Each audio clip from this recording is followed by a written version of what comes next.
Mesdames, Messieurs, bonsoir. Le 1945, en voici le sommaire. Affaire Petro-Tim face à face ce lundi entre Aliou Sall et le juge Samba Sall du premier cabinet d'instruction. Le frère cadet du président de la République a été longuement entendu. À sa sortie, il s'est abstenu de tout commentaire sur le dossier. Scandale des talibés enchaînés par leur marabout à Ndiagne, Oustaz Cheikh Gueye et ses supposés complices, dont 4 parents placés sous mandat de dépôt. Dans cette édition, l'enquête d'ITV sur le mystère et le mur de silence dans les écoles coraniques. Mbour se lave à grande eau. Figurez-vous que l'insalubrité sur le quai de pêche servait de cachette aux délinquants, d'où le violent coup de balai des riverains contre la saleté. Sport, les CAF Awards et autres compétitions internationales de football, les Lions toutes griffes d'or ce week-end. Le détail en fin de journal. Et puis l'invité du lundi, Abdulaziz Kébé, le délégué général au pèlerinage, réplique aux voyagistes privés sur le bilan du Hajj 2019. Il évoquera également avec nous le pèlerinage à venir. Bienvenue à toutes et à tous.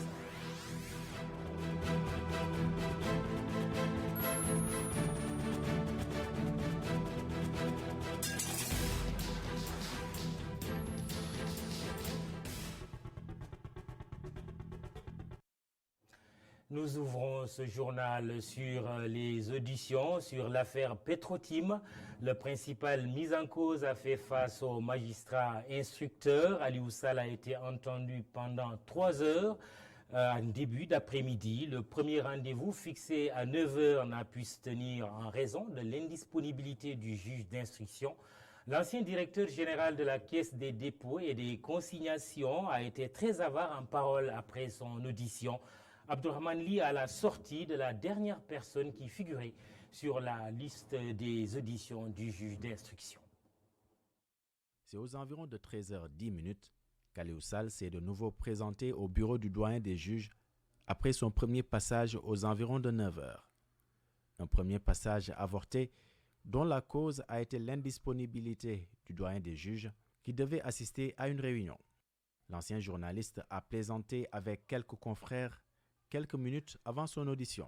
Ça, c'est mes chers confrères et confrères. Ah oui. Je les adore. Dernière personne à être auditionnée dans l'affaire Petro-Tim et pas des moindres. Le principal mis en cause après son face-à-face avec le doyen des juges Samba Sall n'a pas voulu se prononcer.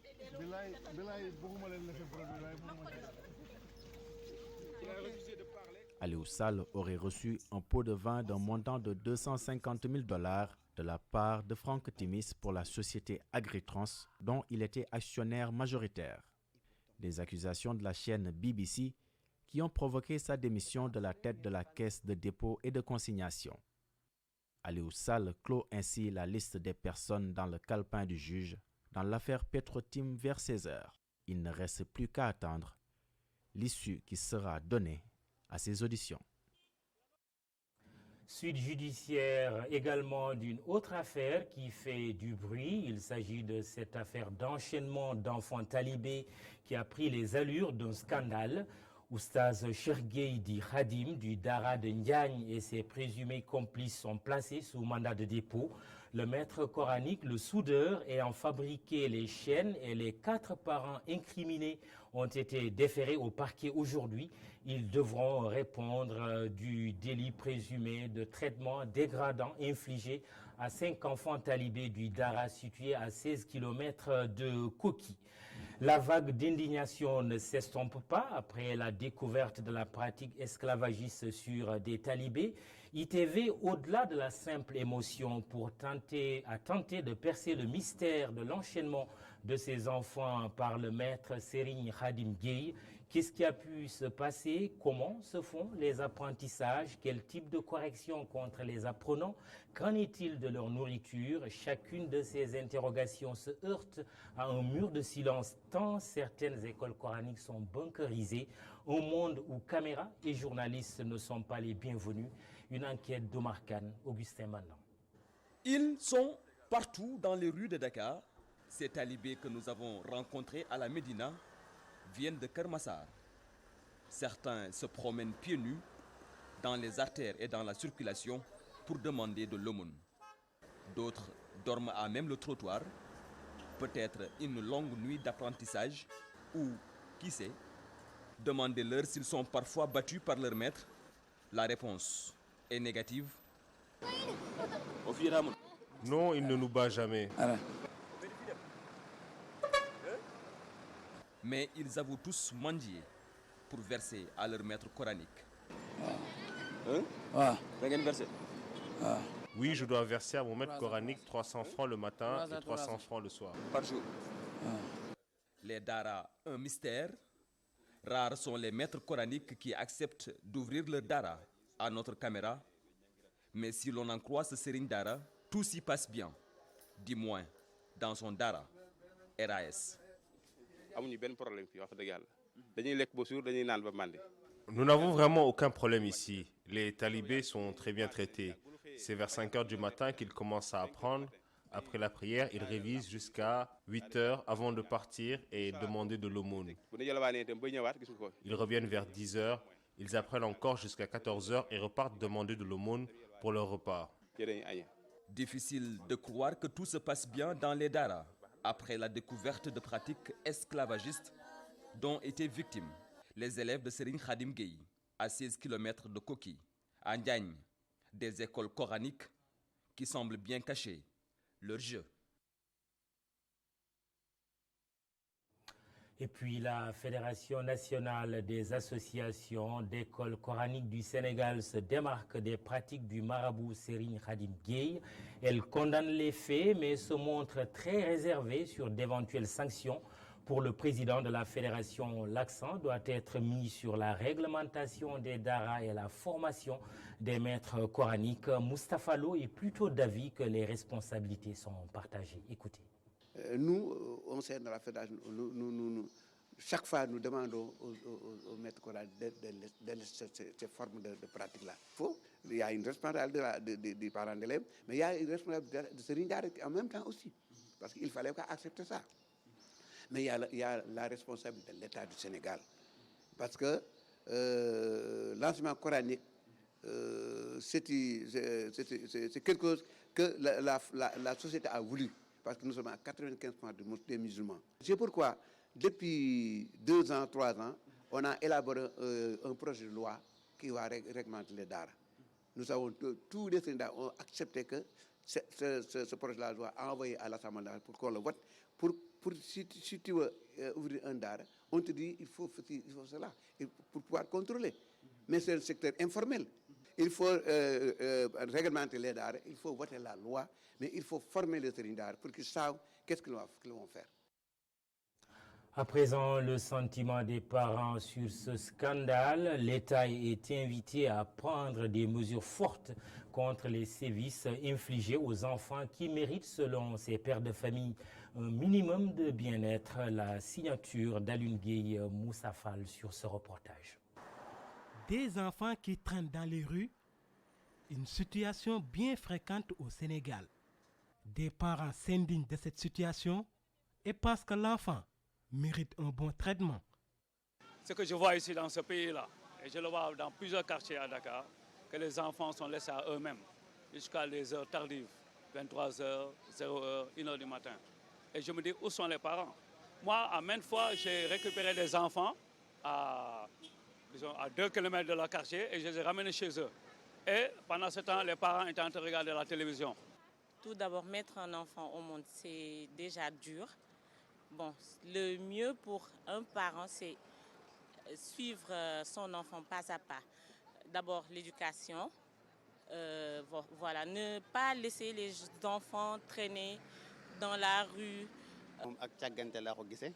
Un enfant est un trésor. On doit le protéger. Je pense que les parents doivent beaucoup veiller à cela. Pour ces pères de famille, certains parents ont failli à leurs responsabilités. Il y a des parents que ce n'est même plus leur problème. Ce n'est même plus leur problème. Leurs enfants, on dit que les enfants leur dérangent, les gênent. Parfois, vous voyez, le papa il est parti. Il y a même des parents qui oublient même le nom de leurs enfants, tellement qu'ils en ont. En tant que mère, je me dis que ce n'est pas normal de laisser son enfant traîner dans la rue. Et d'autant plus que les temps ont changé. C'est plus dangereux aujourd'hui. Tu vois des enfants mourir, des enfants qui sont kidnappés. Ça doit remettre du plomb dans la tête de certains parents. La responsabilité des parents est engagée parce que moi, je ne comprends pas leur attitude. Un parent qui laisse son enfant vadrouiller dans les rues, ce n'est pas du tout normal. Ils ont vraiment failli à leur mission. Les autorités prennent souvent des mesures, mais selon ces parents, parfois, il n'y a pas de suivi. Les lois sont là, seulement qu'elles sont dans le tiroir, enfermées et les clés jetées en pleine mer. Les lois sont là, elles ne sont pas appliquées, c'est tout. Ils avaient commencé à recueillir des enfants de la rue, les talibés par exemple, mais ça n'a pas eu de suivi. On voit les enfants qui sont toujours en train de traîner dans la rue. Alors, ils doivent d'abord commencer eux, ou bien nous d'abord, nous les parents, on doit d'abord s'occuper de nos enfants pour après dire aux autorités de sanctionner ceux qui ne s'occupent pas bien de leurs enfants. Ces images des enfants enchaînés par leur maître coranique ont ému plus d'un. Certains parents demandent aux autorités de prendre des mesures pour un meilleur traitement des enfants, mais surtout d'en assurer le suivi. Notez Kénou Askanui en Wolof avec Khalifa Diakhaté reviendra largement sur cette affaire. Ce sera aux environs de 20h30. Ici et maintenant, une autre forme d'enseignement à l'université Cheikh Anta Diop de Dakar, le collectif des amicales de facultés est dans tous ses états. Le front estudiantin est très remonté contre le ministre Cheikh Oumar Anne, accusé de tentative de déstabilisation, des doléances et des menaces sorties de la bouche de Seydou Abdoul Diop, porte-parole du dit collectif avec Tidiane Cissé. Nous avons constaté que le ministre de l'Enseignement supérieur, de la Recherche et de l'Innovation a bafoué tout ce qui a été mis en place par son prédécesseur en termes de dialogue et de concertation, en voulant nous bombarder avec une masse pléthorique à l'université Cheikh Anta Diop de Dakar sans aucune concertation. Nous l'avons entendu déclarer dans certains médias qu'il s'était concerté avec des étudiants. Nous récusons ces paroles. Nous l'invitons aussi à s'exprimer et à publier le rapport sur les bourses des étudiants. À propos du DG du COUD, donc nous l'invitons à prendre son bâton de pèlerin et à prêcher la bonne parole pour que les étudiants agissent à l'unisson et ne pas faire ce qu'on appelle diviser pour mieux régner. Et nous lui demandons aussi de livrer sans délai le service médical des étudiants. Des mesures qu'il faut prendre, c'est l'augmentation des amphithéâtres, l'augmentation du nombre de professeurs. C'est juste une promesse, rien n'a été pris.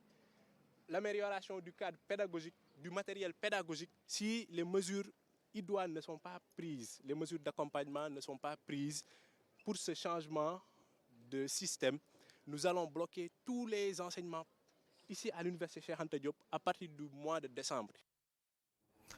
L'insalubrité rime bien avec l'insécurité, cela relève de l'évidence, mais ce qui suit va vous surprendre. Les montagnes d'ordures sur les quais de pêche de Mbour servaient de cachette aux malfaiteurs et d'un balai deux coups, les populations sont massivement sorties pour débarrasser le quai de ces immondices, privant ainsi les bandits de leurs repères favoris. La baie a radicalement changé de visage, la preuve dans le reportage d'Aliou Kane. Le quai de pêche de Mbour est réputé sale pour les tas d'ordures que l'on retrouve sur les lieux. C'est tout le sens de cette grande opération qui vise à nettoyer les lieux, laquelle a enregistré la participation de tous les acteurs de la pêche de la localité. Une activité qui est un prolongement de la politique de sécurisation du quai lancée par les populations.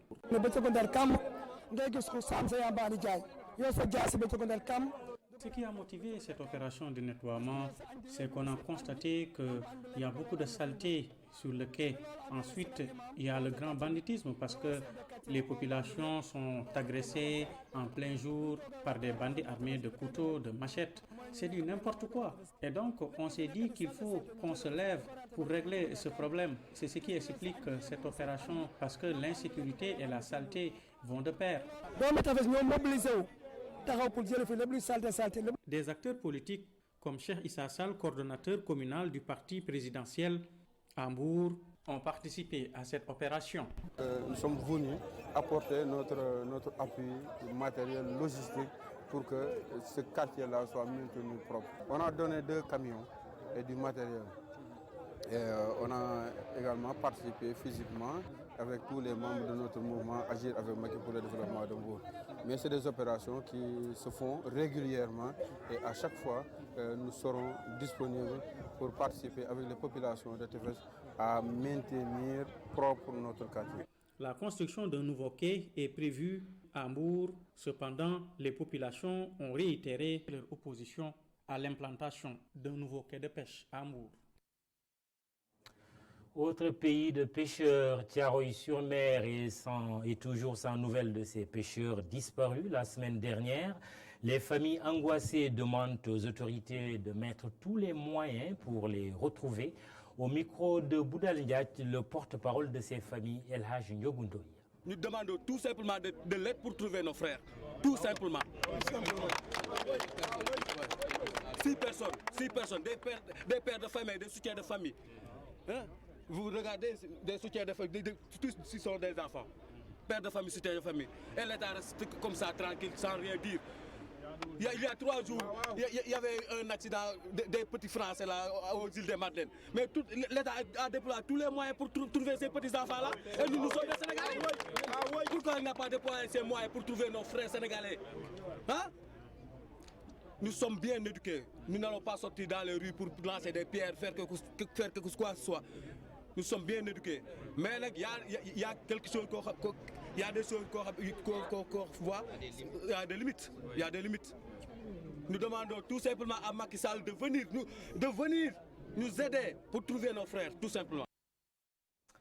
Économie UEMOA, le groupement interbancaire monétique de l'Union, donne des résultats satisfaisants. En 2019, les flux financiers traités devraient s'élever à plus de 1000 milliards de francs CFA. Le GIM UEMOA compte aujourd'hui 134 institutions et 10 000 points de service depuis son lancement en 2003. Son directeur général nous parle de cette carte bancaire destinée aux 80 millions d'habitants de la zone UEMOA. Résumé de l'entretien avec Moustapha Gabardiop et Moussa Fall. En 16 ans, le GIM UEMOA a réussi à mettre en place la réglementation et les moyens techniques pour assurer l'interbancarité au sein des institutions financières de l'espace UEMOA. C'est un projet utile qui permet aux citoyens désormais, détenteurs de n'importe quelle carte émise par la banque de la zone, de pouvoir faire des transactions sur les distributeurs de billets partout dans le Sénégal ou en dehors du Sénégal dans l'UEMOA. Cela permet de parachever le principe de libre circulation des biens, des personnes, des capitaux par les moyens de paiement. Cette amélioration des services bancaires permet de développer de nouveaux modèles économiques et financiers en tirant profit des nouvelles technologies. C'est véritablement assurer une bancarisation beaucoup plus forte. Et qui dit une bancarisation, c'est donner la possibilité aux clients de laisser leur argent, le cash, au niveau de leur banque. Cela permet également aux acteurs qui sont les banques, les institutions, de pouvoir mobiliser suffisamment de ressources pour financer l'économie. Dans les années à venir, le GIM UEMOA veut étendre son champ d'action pour assurer également les transactions financières des acteurs non bancaires. Et à travers ce type de projet, on va donner de la confiance aux consommateurs, on va donner de la confiance aux commerçants. Et ça va permettre de démultiplier les transactions. C'est ça qui est intéressant. Ça va permettre aussi de faire en sorte pour réussir l'inclusion financière et sociale. Parce que le détenteur de téléphone portable demain pourra faire du paiement partout chez les commerçants. Le commerçant qui a un téléphone pourra accepter le paiement. Quand vous faites une transaction de 10 000 francs, vous-même vous allez recevoir l'information pour dire j'ai fait une transaction de 10 000 francs avec les frais. Vous savez ce qui vous reste sur votre compte. Le commerçant qui sera crédité, c'est qu'il a été crédité de temps. Donc ça va ramener la confiance. Quand il y a la confiance, les gens vont utiliser les moyens de paiement. À terme, le GIM UEMOA veut être un levier pour le développement économique et l'inclusion financière. Après le sommet des chefs d'État de la CEMAC la semaine dernière à Yaoundé au Cameroun, le Conseil des ministres de l'UEMOA s'est réuni ce lundi à Abidjan en Côte d'Ivoire.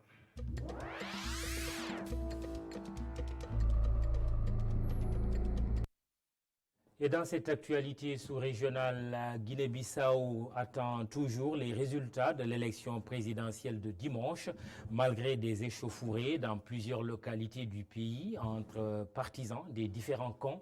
Le dépouillement a commencé dès la fermeture des bureaux dimanche à 17h GMT. Les premières tendances sont attendues dans les prochains jours, voire prochaines heures. Un second tour est probable selon les analystes en raison du nombre important de candidats, 12 au total, tous des hommes. Second tour qui se tiendrait le 29 décembre, le cas échéant.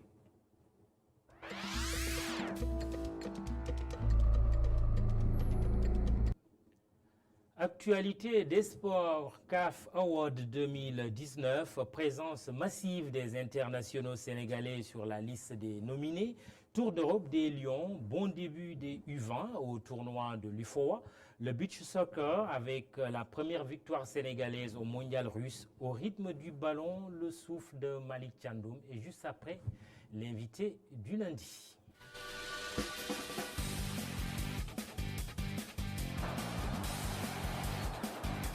CAF Awards 2019, la Confédération africaine de football a rendu publique la liste des nominés pour le titre de joueur africain de l'année. Sadio Mané, Idrissa Gana Gueye et Kalidou Koulibaly sont en lice. Sadio Mané, en course pour le Ballon d'Or européen, semble être en pole position pour être sacré en Égypte. Idrissa Gana Gueye et Kalidou Koulibaly, à défaut d'être sur le podium, peuvent être dans l'équipe type de la Confédération africaine de football. Autre Sénégalais nominé, Aliou Cissé chez les entraîneurs. Dans la catégorie des meilleurs espoirs, le Sénégal est bien représenté également avec Krépin Diatta, Ismaïla Sarr, Moussa Ndiaye et Mamadou Sagna. Justement, intéressons-nous à la performance des Lions du football sur les rectangles verts d'Europe. Sadio Mané porte Liverpool sur ses épaules. Contre Crystal Palace, Sadio a inscrit son 9e but en 13 matchs. Idrissa Gana Gueye, passeur décisif dans le match Paris Saint-Germain-Lille, continue ses grosses performances avec le club de la capitale. En Espagne, Moussa Wagué, titulaire avec le Football Club de Barcelone, a marqué des points avec sa belle prestation face à Leganés. D'autres Lions se sont également illustrés ce week-end, notamment Pape Alioune Ndiaye, buteur avec Stoke City, Kalidou Koulibaly avec Naples, Alfred Gomis, entre autres. Foot toujours, tournoi international de l'UFOA chez les U20 en Guinée. Le Sénégal a fait une bonne entrée en matière en disposant de Sierra Leone sur le score sans appel de 4 buts à 1. Les protégés de Youssouf Dabo sont leaders de leur groupe devant la Guinée-Bissau. En beach soccer, défait par la Russie 8-7 lors de son premier match, le Sénégal s'est encore relancé après sa large victoire 7-2 contre Biélorussie.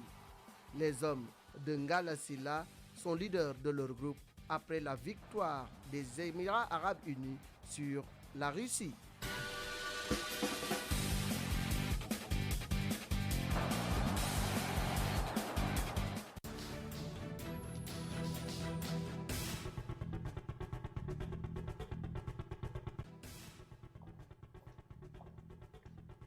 Du lundi entre deux pèlerinages au lieu saint de l'islam, le pèlerinage 2019 et celui qui se pointe à l'horizon en 2020. Nous recevons justement le délégué général Abdou-Aziz Kébé. Bonsoir. Bonsoir, M. Les privés disent que vous avez fait un bilan et dégagé des perspectives sans les associés. Que répondez-vous à ces reproches? Merci Mamoudou et nous saluons toute la rédaction. Nous avons établi avec les agences privées une méthode et une tradition de concertation et de coopération. La délégation générale au pèlerinage a mis en place 2 entités. C'est elle-même qui l'a mise en place. La première entité, c'est le comité consultatif, qui est composé de représentants des voyagistes privés qui ont une certaine expertise et qui ont une certaine expérience dans l'organisation du pèlerinage. c'est pour discuter avec eux sur certaines questions ou sur certaines décisions susceptibles d'être prises avant qu'on ne les prenne, qu'on recueille leur avis. Le deuxième élément, c'est que nous avons mis en place un comité de conciliation. Pourquoi? Parce que nous nous sommes dit que tant que nous serons là, Inch'Allah ta'ala, nous ne voulons plus entendre parler de contentieux qui aillent jusqu'au judiciaire. Nous devons tout pouvoir respecter, tout pouvoir, disons, résoudre en notre sein. Pourquoi ils disent qu'ils n'ont pas été associés alors? Je suis un peu déçu. C'est le mot que je peux dire. Je suis un peu déçu que des adultes disent des choses qui ne soient pas conformes à la réalité. Nous avons rencontré le comité consultatif la dernière fois que nous nous sommes rencontrés, c'était avant le Mawlud. L'une des personnes qui a parlé au nom des privés et qui a dit que le délégué général ne le considère pas est un membre de ce comité consultatif. Une autre personne qui est membre de cette fronde est aussi membre de ce comité consultatif. Non seulement nous les avons rencontrés, nous avons aussi rencontré les têtes de groupement. Nous avons 34 groupements. Nous avons rencontré les têtes de groupement sur la question qui les intéresse, la question de l'IATA, mais nous les avons rencontrés aussi en évaluation. Au lieu que nous les évaluions, nous les avons invités à une journée d'évaluation au Radisson. Les 34 groupements ont fait leur propre évaluation et nous avons les rapports avec nous. Par conséquent, lorsque ces personnes disent que nous ne les écoutons pas, je pense qu'ils ne veulent pas parler des voyages privés, mais ils veulent parler de leur propre personne. Or, il y a une façon de travailler dans l'administration. Parce qu'ils ont des intérêts assez particuliers. Je pense que, quelque part, il y a des personnes qui croient que ce sont elles les leaders du pèlerinage et que ce sont elles qui doivent être les transmetteurs de ce que la délégation dit et fait à l'endroit des autres organisateurs. Or, ces groupements-là qu'ils ont créés eux-mêmes sur la base de la volonté, c'est une association. Ces groupements-là ne sont pas détenteurs de quotas ni d'agréments. L'État du Sénégal donne des agréments et des quotas à des organismes bien précis et à des personnes bien précises. Lorsqu'il s'agit de mettre en œuvre le processus du Hajj, l'organisation du Hajj, ce n'est pas aux organisations, aux associations qu'on s'adresse, mais à ceux qui détiennent et les agréments et les quotas. Et ce sont ces personnes-là qui ont été invitées et c'est avec ces personnes que nous avons parlé, ainsi que leur tête de groupement. Peut-être que pour les autres, on ne leur a pas parlé à eux. Ouais. Là n'est pas, de mon point de vue, le problème. 13 000 pèlerins, dont 11 000 convoyés par des privés, j'imagine les 2 000 par la délégation générale. Quel est le bilan finalement que vous avez fait du Hajj de l'année 2019? Monsieur Khan, le Hajj, c'est un triptyque. C'est l'organisation du voyage. Depuis les enregistrements jusqu'au retour du pèlerin au Sénégal. C'est le rituel, c'est l'adoration de Dieu, c'est le Hajj en tant que tel, en termes de rituel. Et c'est le respect de la réglementation. Une réglementation divisée en deux parties. Une réglementation de la partie sénégalaise et une réglementation de la partie saoudienne qui est en fait l'État qui organise le pèlerinage. C'est sur son territoire et la plus grande partie de la réglementation, c'est l'État saoudien. Si nous prenons ces trois parties-là, depuis l'organisation, depuis les enregistrements, ce qu'on appelle les inscriptions, l'ouverture des inscriptions, le fait de permettre aux pèlerins d'avoir tous ces documents, de détenir son visa, de prendre son vol à l'heure, de venir à l'heure, d'être encadré pour son pèlerinage sur les liens saints de l'islam et de revenir dans son pays sain et sauf. Si nous prenons cette première partie, alhamdoulillahi rabbil alamin, nous pouvons dire que du point de vue en tout cas des résultats, nous avons atteint un résultat quand même satisfaisant. Dans l'échelle de 80% au moins. Pourquoi je dis 80%? Parce que dans l'organisation, si par exemple nos objectifs c'était de faire de sorte qu'il n'y ait aucune rupture dans les intrants pour le site, aucune rupture dans le matériel dont on a besoin pour le site d'information, qu'il n'y ait aucun pèlerin qui ne reçoive son visa à temps, qu'il n'y ait aucun pèlerin, aucun vol qui ne respecte le plan et l'horaire. Si nous prenons ces éléments seulement, nous pouvons dire que nous avons échoué, je ne dis même pas échoué, nous avons des dysfonctionnements à 3 niveaux. Au niveau de l'aéroport, au niveau du transport aérien, il y a 44 vols aller et retour qui ont été organisés avec un plan défini et un timing défini. Sur les 44 vols, il y a 4 vols seulement qui ont été reprogrammés pour des questions techniques dues à des dysfonctionnements techniques au niveau de l'avion. Donc 44 vols, vous en avez 4 seulement qui ont eu des problèmes. Je pense que quand même on peut dire qu'il y a des résultats. Un dixième. Un dixième environ. Un dixième. L'autre élément qui nous semble être important, c'est que le pèlerin, quand il descend, il attend son zamzam. Vous savez, nous avions l'habitude d'acheter les zamzam parce que l'État du Sénégal, il affrète des avions pour lui.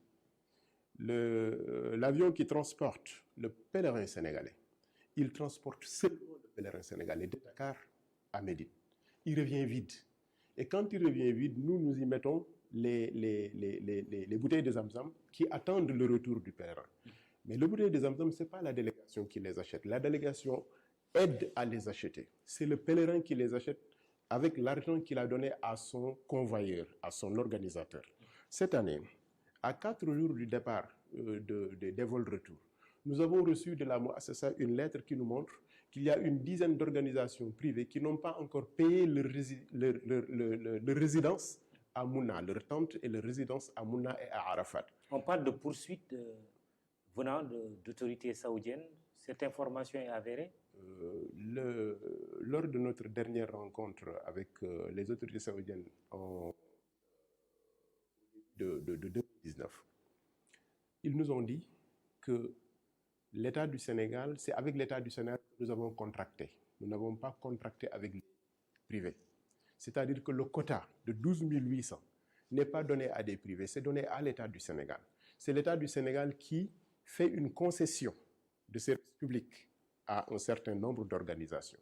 Or, ceux à qui l'État du Sénégal a fait la concession, parmi eux, il y en a qui n'ont pas respecté les clauses du contrat que nous avons avec vous.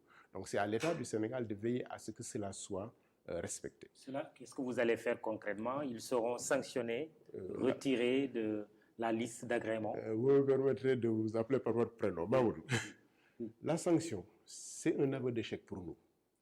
Parce que nous estimons qu'avant d'arriver à la sanction, il y a toute une pédagogie qui permet de faire comprendre à l'acteur qui est en même temps notre partenaire dans la communauté du pèlerinage, à lui faire comprendre que le pèlerinage est un rituel, mais également c'est un instrument diplomatique pour notre pays et que nous transportons avec nous l'image de notre pays. Si nous n'arrivons pas à faire comprendre cela à nos acteurs jusqu'à arriver à une sanction, c'est que quelque part nous avons échoué. Donc la sanction n'est pas notre choix. Ce sera la discussion jusqu'au bout. Jusqu'au bout. Alors, parlons quand même des perspectives. Le pèlerinage 2020, les enregistrements pour ce pèlerinage débuteront le 1er mars prochain sur la plateforme nationale en ligne. C'est une innovation ou c'est quelque chose qui existait déjà? Le Sénégal est le premier pays africain à avoir installé la plateforme électronique pour l'enregistrement des pèlerins en Afrique de l'Ouest. Nous travaillons sur cette plateforme avec l'Arabie Saoudite depuis des années. Et nous nous sommes dit que c'est un instrument moderne, c'est un instrument utile, c'est un instrument de transparence, mais c'est un instrument également qui permet de faciliter pour le voyagiste privé comme pour nous l'enregistrement des pèlerins et le suivi de ce pèlerin-là. Et nous avons travaillé à mettre en place cette plateforme que les voyagistes privés ont eux-mêmes considéré comme étant un outil excellent parce que c'est eux qui en étaient les bénéficiaires et ceux qui les ont utilisés l'année dernière. Figurez-vous que l'année dernière, nous avons eu un partenaire qui est décédé en cours d'enregistrement. C'est grâce à la plateforme que nous avons pu retrouver l'ensemble des personnes qui ont été inscrites dans son agence avec leur adresse, leur contact téléphonique et les sommes d'argent qui ont été versées. Donc la plateforme est un outil de dématérialisation d'une part, mais c'est un outil de transparence et de facilitation. Et alhamdoulilah, le Sénégal est le premier pays à l'avoir expérimenté et les gens ont bien apprécié. Deux chiffres qui sont toujours attendus. Combien de pèlerins aurons-nous en 2020 et combien vont-ils payer? Chaque pèlerin va payer combien? Les pèlerins vont, l'année dernière, nous en étions à environ 13 000. Cette année, nous avons demandé une augmentation du quota du Sénégal jusqu'à 14 000. Inch'Allah ta'ala, si cette augmentation est accordée, nous serons 14 000 ou peut-être un peu plus de 14 000. Combien de pèlerins il va payer? Cela dépend des offres, des services qui sont offerts aux pèlerins. Parce qu'en fait, le pèlerinage, c'est le billet d'avion, c'est également les coûts des logements, de la restauration, des transports. Pour ce qui est de la restauration, des transports et des logements, c'est une transaction privée, c'est une transaction civile entre une personne et un fournisseur. Pour ce qui est du coût de l'avion, le gouvernement saoudien, à travers une note circulaire venant de la GACA, je l'ai ici d'ailleurs dans ma machine, si vous voulez, je vous le transmets, a exigé que les pays fassent du 50-50 avec leurs pèlerins. 50% de leurs pèlerins doivent être transportés par une compagnie saoudienne. Oui. Cette compagnie saoudienne, ce n'est pas la délégation qui l'a choisie. Oui. C'est la GACA qui désigne la compagnie saoudienne. Et la délégation lui donne un cahier de charge en relation avec l'ANASIM et le ministère des Transports aériens. Sur cette base, nous allons négocier un coût. Cette négociation, ce n'est pas une tête-à-tête entre le délégué général et la compagnie aérienne. Cette négociation, c'est une équipe constituée de la délégation et des ministères des Transports aériens et des autres services concernés qui la font avec la compagnie aérienne. Oui. Nous ferons tout pour que le prix soit abordable. Nous l'avons fait en 2016, en 2017, en 2018. Oui. Nous le ferons en 2020. Il était de combien déjà? L'année dernière, il était de 1 million environ 200 000 francs. Pour le billet d'avion? Pour le billet d'avion. Plus ou moins pour 2020? Moins si Dieu le veut. Je m'attends à ce que vous me disiez que Air Sénégal sera mise à contribution. Mais c'est justement pour cela que je le pense d'ailleurs. Je me dis, puisque c'est notre compagnie nationale, de toute façon c'est une compagnie commerciale aussi, mais puisque c'est notre compagnie nationale, le Hajj étant une cause nationale, peut-être qu'il y aurait plus ou moins de compréhension pour arriver à avoir un coût moindre. Dans tous les cas, Air Sénégal pourrait transporter des pèlerins sénégalais en 2020. Nous le souhaitons. Nous n'avons pas encore de confirmation venant de Air Sénégal ou des autorités de Air Sénégal. Nous avons écrit aux autorités pour leur demander de se manifester si réellement ils veulent participer au pèlerinage et que dans ce cas, qu'ils essaient de ne pas faire moins que ce que Flynas a fait jusqu'ici. Abdelaziz Kébé, le temps est terminé. Vous êtes le délégué général au pèlerinage, au lieu saint de l'islam du Sénégal. Merci d'être venu sur le plateau d'ITV. C'est la fin pour ce soir. Dans un instant, hier, avec Sophie Abba, il nous inspire professeur Songde Diouf. Bonne suite de programme. Merci de nous avoir regardés. Bonsoir.